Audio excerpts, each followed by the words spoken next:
Kemudian hadis setelahnya 377, ini menguatkan hadis yang baru kita bahas tadi, urutan ke-28 sahih di ghairihi.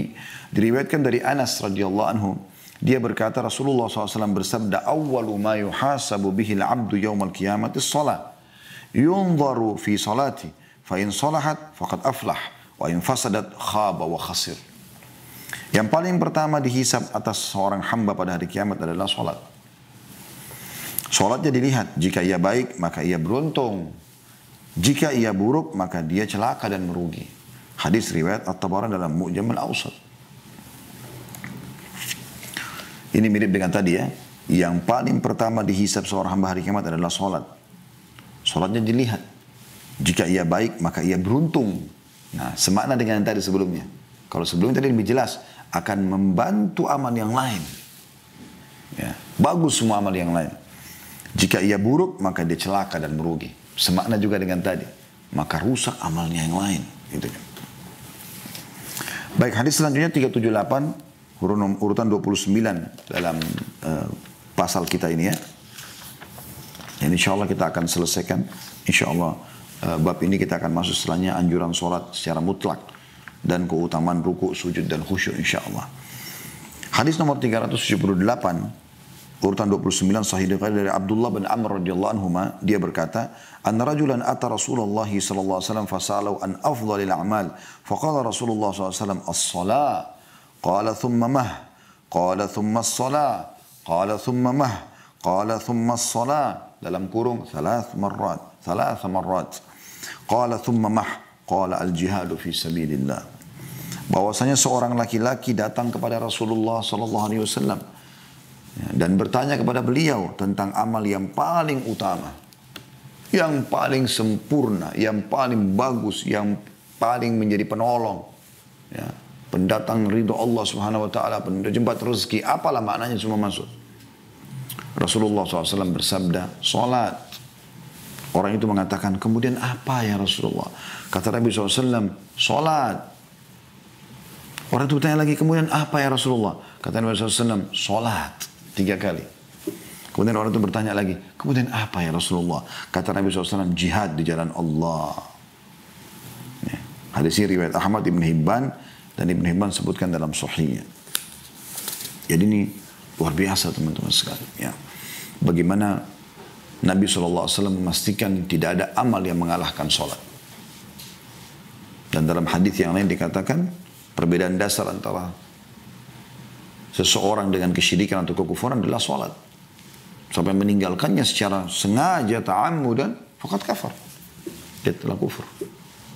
Ya. Jaga sholatmu, saudaraku. Jaga sholatmu.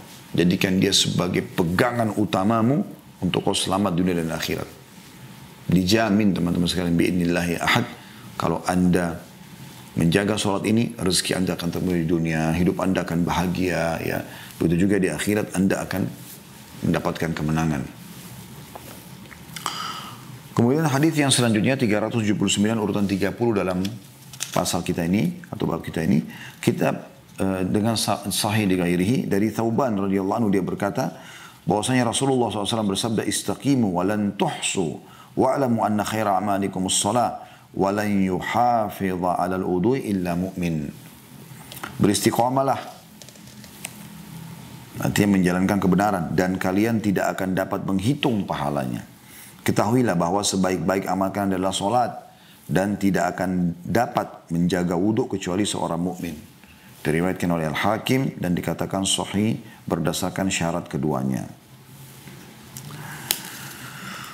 Juga dalam hadis setelahnya, saya langsung bacakan saja karena hadis ini serupa ya. 380 urutan 380 dari awal kita belajar kitab ini, kemudian urutan 31 di pasal kita ini, sahih li ghairihi, diriwayatkan oleh Tabarani dalam Mu'jam al-Awsat dari hadis Salamah bin Aqwa radhiyallahu anhu, di dalamnya ia mengatakan, wa'lamu anna afdal a'malikum as-salah, dan ketahuilah bahwasanya amal kalian yang paling utama adalah salat. Kita coba korek mutiaranya teman-teman sekalian. Pertama dari sabda Nabi SAW, hadits nomor 379 urutan 30 dalam pasal kita ini, istaqimu walan tuhsu. Istiqamalah kalian Ya, maksudnya dalam menjalankan kebenaran, dalam menjalankan kewajiban-kewajiban dan sunnah, ya, yang Allah bebankan, apakah itu wajib atau sunnah. Dan jauhi keburukan, apakah itu haram ataupun makruh. Jauhi. Istiqomah. Ambil kebenaran, terapkan. Apa yang dilarang, jauhi. Dan istiqomah sampai meninggal. Sebentar kok sampai ajal datang. Kita nggak pernah tahu kapan kita meninggal. Lalu, selain Nabi SAW, ini potongan pertama, Nabi SAW suruh kita istiqamah. Istiqamalah. Ya. Kemudian, potongan kedua dari hadis, walan tuhsu. Dan kalian tidak akan pernah bisa menghitung pahala kalian. Atau kalian tidak usah menghitung pahala kalian. Udah berbuat aja. Biarkan nanti Allah subhanahu wa ta'ala yang menghitung itu. Tinggal kita jaga keikhlasan, kita ikuti seluruh syarat-syaratnya, yakin Allah SWT akan berikan. Bagaimana Anda kerja di satu perusahaan, Anda yakin kalau Anda bekerja dengan baik, Anda akan terima gaji dan bonus Anda. Nah, Allah lebih pantas untuk kita yakini dibandingkan atasan kita itu. Inna Allah la yukhliful mi'ad. Allah tidak akan mungkin pungkiri janjinya.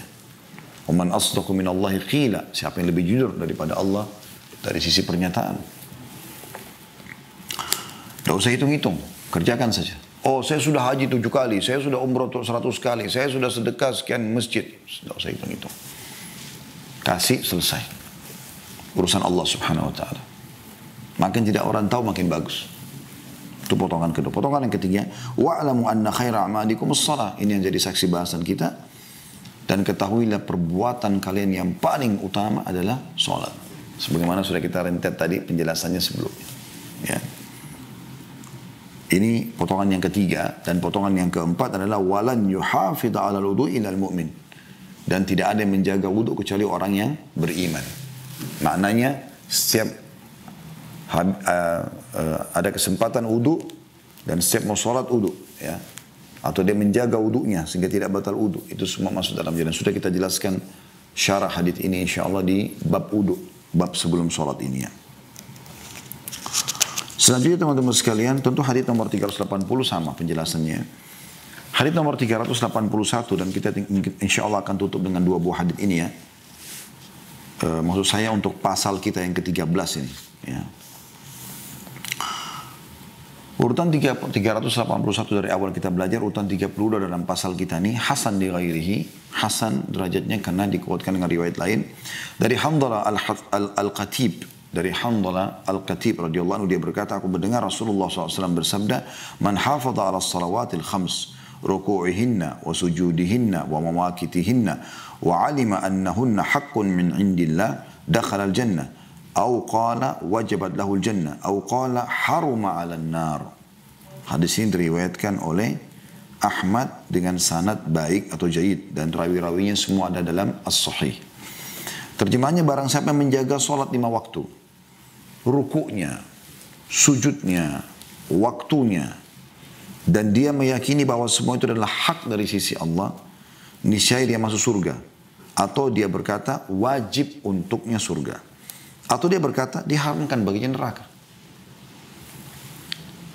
Riwayat yang setelahnya 382 atau urutan 33 dalam pasal kita ini, Hasan di ghairihi dari Uthman radhiyallahu anhu, beliau berkata bahwa Rasulullah SAW bersabda, man alima anna salata haqqun maktubun wajibun dakhala al-jannah. Barang siapa yang meyakini bahwa salat adalah suatu yang hak yang ditetapkan sebagai suatu kewajiban, maka dia masuk surga. Hadis diriwayatkan Abu Ya'la, Abdullah bin Imam Ahmad juga, ya. Abdullah bin Imam Ahmad tambahannya terdapat dalam Musnad. Al-Hakim juga meriwayatkannya dan mensahihkan hadits ini. Al-Hafidh berkata, akan hadir hadis-hadis yang lain yang senada dengan ini dalam kitab zakat, kitab haji dan lain-lainnya insyaallah. Baik, saya sengaja bacakan kedua hadis ini karena serupa, ya. Kita coba ambil mutiaranya insyaallah, dan setelah ini kita akan buka sesi tanya jawab biidznillah. Potongan pertama adalah sabda Rasulullah SAW, man hafadha ala salawatil khamsi. Siapa yang menjaga 5 waktu sholat. Ini sama, ini saksi bahasan kita ini disuruh menjaganya. Artinya bagaimana sih kalau kita, ini barangnya tolong jaga, bagaimana Anda menjaganya? Kalau Anda orangnya amanah, Anda akan luar biasa menjaga. Nggak akan pernah ada orang yang korek, rusak. Bahkan kalau sampai rusak, Anda bertanggung jawab. Nabi SAW mengatakan, man hafadha ala salawatil khams. Siapa yang menjaga, disuruh kita menjaganya. Peduli betul dengan masalah itu. Insya Allah di Indonesia tidak asing dengan itu orang menjaga. Tapi masih banyak juga saudara kita kaum muslimin, semoga Allah berikan hidayah, yang tidak sholat. Ruku'ihinna wa sujudihinna wa mawaqitihinna. Lalu beliau sallallahu alaihi wasallam, ini faedah kedua, merincikan tentang apa yang harus dijaga di sholat itu. Rukuknya, jadi jangan Allah Akbar, sami Allah liman, Allah Akbar, sami Allah liman. Atau sujud, Allah Akbar, Allah Akbar. Langsung. Seperti ayam patok jagung. Enggak. Bukan begitu. Memberikan hak ruku. Allahu Akbar. Dikatakan Nabi SAW kalau ruku, ya kalau ditaruh bejana air, tidak tumpah. Karena rata. Tenang. Sebagaimana Nabi SAW nasihati musi'us sholat. Sahabat yang disilakan rusak sholatnya. Buru-buru kalau sholat. Allah Akbar, Allah Akbar. Begitu kembali selesai salam, dia datang ke depan Nabi SAW. Nabi mengatakan, kembali ulangi sholatmu karena kau belum sholat. Dia ulangi sama juga. Nabi terus suruh ulangi sampai dia mengatakan, ya Rasulullah, saya nggak tahu yang lain. Saya tidak tahu kecuali ini. Nabi pikir tadi SAW mungkin dia hanya karena buru-buru mau hadir dalam majelis. Ternyata memang dia nggak faham. Maka Nabi SAW ingatkan. Dan selalu Nabi hubungkan dengan, kalau kau mau sholat, tenangkan dirimu. Ada tumaknin, ada ketenangan. Setelah itu baru baca, baru takbir, baru baca surah. Ruku, tenangkan dirimu. Ruku dulu. Baru. Subhana rabbiyal azim. Subhana rabbiyal azim. Ruku dengan tenang. Nikmati gerakan. Karena setiap gerakan dan bacaan sholat itu ada pahalanya. Semoga Allah SWT karuniakan kita kehusyuan ini. Nikmat sekali sholat. Makanya Nabi SAW mengatakan, innama ju'ila qurratu aini fis shalah. Allah telah jadikan penyejuk mataku, kebahagiaanku di sholat. Sami Allahu liman hamidah. Tenang, beberapa detik, 1-2 detik saja, tenang dulu. Baru, Rabbana walakal hamd, mil'us samawati, wa mil'ul ardi, mil'u ma syi'ta min syai'in ba'd. Hamdan kathiran, tayyiban, mubarakan fi. Li rabbil hamd, li rabbil hamd. Beberapa zikir yang dianjurkan. Baru ruku, sujud, Allahu Akbar. Tenang dulu saudaraku. Baru subhana rabbiyal a'la. Maha suci Tuhanku yang maha tinggi. Sebentar lagi, 1 detik. Subhana rabbiyal a'la. 1 detik lagi, sebentar berhenti. Subhana rabbiyal a'la. Subhanallah, azim. Apa yang dibaca? Enggak jelas semua. Kasih haknya. Sujud. Duduk di antara 2 sujud. Allahu Akbar. Duduk dengan tenang. Tegakkan semua was tulang belakang kita. 1 detik, 2 detik. Rabbi ghafirli warhamni wajburni. Usahakan tahu artinya itu. Rabbi ghafirli, ya Allah ampunilah aku. Gitu. Rabbi ghafirli warhamni, kasihanilah aku. Wajburni, penuhilah kebutuhanku. Wa'afini, maafkanlah. Jadi doa-doa yang luar biasa kita ikutin. Allahu Akbar, sujud lagi. Terus berdiri ke rakaat kedua, Allahu Akbar, dan seterusnya. Ya. Ini siapa yang menjaga sholat? Tadi sudah kita jelaskan mutiara pertama. Yang kedua, isi daripada yang harus difokus jaga. Walaupun semua sholat dijaga, tapi gerakan-gerakan ini, ruku, sujud, ini karena banyak sekali orang lalaikan. Dianggap remeh gitu. Allah Akbar, Allah Akbar, Allah Akbar. Yang penting sudah selesai sholat. Kayak minta kewajiban kepada Allah. Dan juga mawaqitihinna, waktu-waktunya. Tepat awal waktu. Azan selesai. Saya sudah bilang tadi, nggak ada negosiasi. Berhenti semua. Ini faedah yang kedua. Faedah yang ketiga, wa alima annahunna haqqun min indillah, dan dia tahu, dia yakini ini benar-benar perintah dari sisi Allah.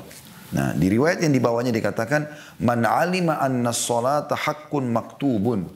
Siapa yang meyakini bahwa sholat itu betul-betul hak kewajiban dari Allah, ya, berarti kita harus sholat ini teman-teman bukan karena gak enak sama teman, bukan karena gak enak sama pasangan, gak enak sama mertua, gak enak sama lingkungan, terpaksa, atau mau coba-coba.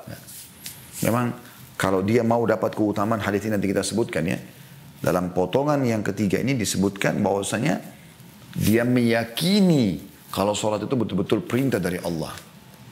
Sehingga kalau sang Raja Allah yang sudah perintahkan, tidak ada urusannya sama manusia. Tidak akan ada yang bisa menghalanginya. Saking pentingnya sholat ini menghadap kepada Allah SWT. Lagi jihad, lagi tangkis-tangkisan sama musuh di medan perang. Masuk sholat, waktu sholat dalam perang. Bagaimana Ustaz? Sama isyarat, semampunya. Bukan kalau jihad lalu tinggalkan sholat, tidak. Anda bisa baca di buku-buku fikih masalah itu. Baik, kalau kami sudah jaga sholat Ustaz, kami sudah jaga ruku, sujud dan juga waktu-waktunya. Kami yakin itu perintah Allah. Dapat apa? Ini mutiara yang keempat. Dakhalal jannah. Dia akan masuk surga. Au qala wajabat lahul jannah. Atau beliau mengatakan wajib dia mendapatkan surga. Wajib itu ya surga. Au qala haruma 'alan nar. Atau dia terharamkan dari api neraka. Dan dia masuk surga. Dalam riwayat yang dibawanya, ya, dakhalal jannah, dia pasti masuk surga. Nah, ini keutamaan yang luar biasa. Makanya Nabi SAW mengatakan, ala inna sil'atallahi ghali, ala inna sil'atallahi jannah. Ketahuilah, barang dagangannya Allah itu mahal. Dan barang dagangannya Allah itu adalah surga. Surga target utama. Nah, pelajaran di sini teman-teman sekalian yang saya ingin titik beratkan adalah pelajari tentang surga itu teman-teman. Di YouTube Anda bisa masuk ke playlist, cari kajian kitab Rasulullah SAW cerita tentang surga dan neraka. 30 pasal lebih tentang surga, 30 pasal lebih tentang neraka. Sudah panjang lebar kita jabarkan masalah itu. Coba teman-teman telusuri, insya Allah akan dapat itu. Baca, walaupun ada terulang-ulang. Karena itu memang janji yang benar.